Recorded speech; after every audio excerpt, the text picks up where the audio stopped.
Welcome to political talkies. இன்னைக்கு ஒரு சுவாரஸ்யமான கதையை பத்தி தான் பார்க்க போறோம். என்னன்னா, இந்த தக் லைஃப் படம் வந்துச்சு பாத்தீங்களா, அதுவும் இந்த பாமக கட்சியும் ஒண்ணுதான் அப்படின்ற ஒரு சமன்பாடை ஒர்க் அவுட் பண்ணி LSH ஈக்குவல் RSH அப்படின்னு ப்ரூவ் பண்ண போறோம். எப்படின்னு கேட்குறீங்களா? இந்த தக் லைஃப் படத்துல வர்ற கமல் தான் ராமதாஸ், சிம்பு தான் அன்புமணி ராமதாஸ், திரிஷா யாருன்னு கேட்குறீங்களா? அவங்க சூட் கேஸு. அதான் பாமக வன்னியர் சங்கத்தோட சொத்து அப்படின்னு வச்சுக்கோங்க. இப்போ கணக்கு ஆரம்பிப்போமா? படத்தோட ஸ்டார்டிங்கில் கமல் வந்து சிம்புவை வளர்க்குறாரு. இங்கே ராமதாஸ் தன்னுடைய சொந்த பிள்ளையான அன்புமணியை வளர்க்குறாரு.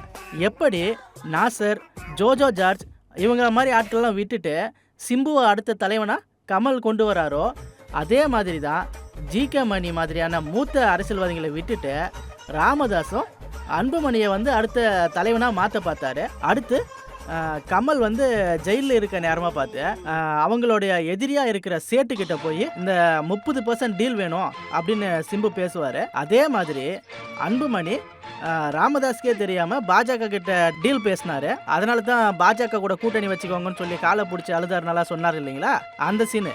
ஓகேங்களா? அடுத்தது ஜெயிலில் இருந்து வந்த உடனே கமலுக்கு சிம்பு மேலே சந்தேகம் வரும்.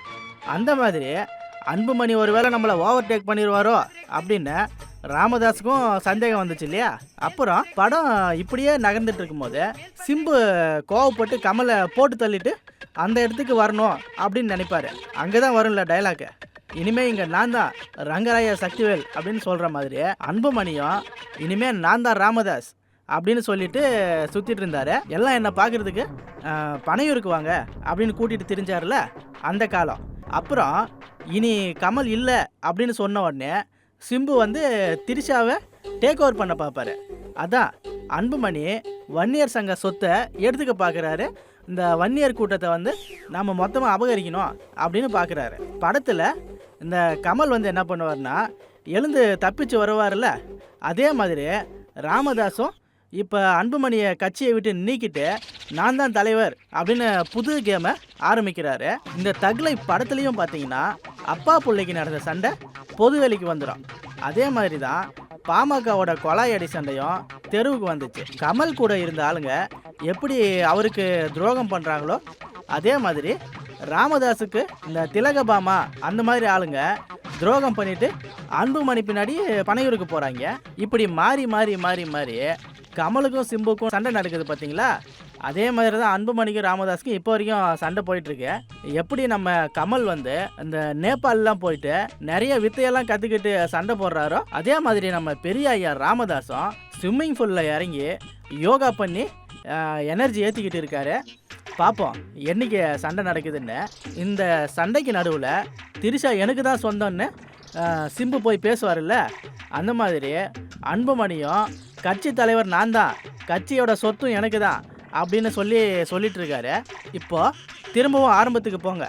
இந்த சேட்டு கூட வந்து சிம்பு டீல் போட்டார் அப்படின்னு சொன்னேன் பார்த்தீங்களா, அவங்க சிம்புவை கடத்திட்டு போயிட்டு கொல்ல பார்க்குறாங்க. அதே மாதிரி அன்புமணியை பாஜக இப்போது மெடிக்கல் காலேஜ் கேஸை வச்சு கார்னர் பண்ணி கூட்டணி வைங்க அப்படின்னு சொல்லி வற்புறுத்திட்டு இருக்கிறாங்க.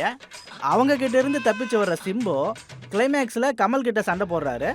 அதே மாதிரி இப்போது அன்புமணியும் ராமதாஸும் அந்த கிளைமேக்ஸ் ஃபைட்டில் இருக்காங்க. இப்போது ரியலாக படத்தில் பார்த்தீங்கன்னா சிம்பு வந்து தோற்று போயிடுவார். இங்கே நிஜத்தில் என்ன நடக்குது அப்படின்னு பொறுத்துன்னு தான் பார்க்கணும்.